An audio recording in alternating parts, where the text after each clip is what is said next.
Hello guys! For today's video, try natin bumili nitong smoking balls.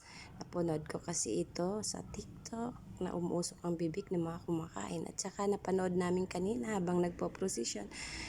Napatingin ako dito, ang daming bumibili. Tapos umuusok ang kanilang bibig.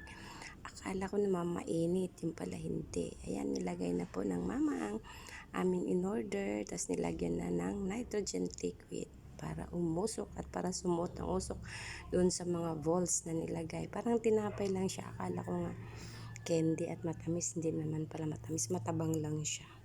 Tara guys, subukan na natin ang smoking balls para umusok ang ating bibig. Yan, nilagay na po niya ang aming orders.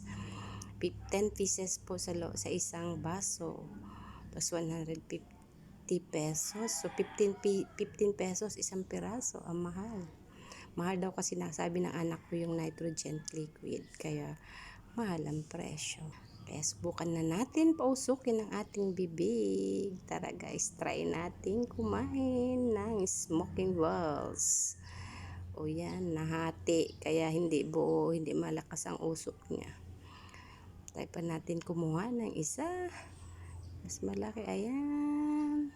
Pausukin. Ayan. Umusok na. Para akong dragon. Lumalabas ang usok sa aking bibig at sa ilong.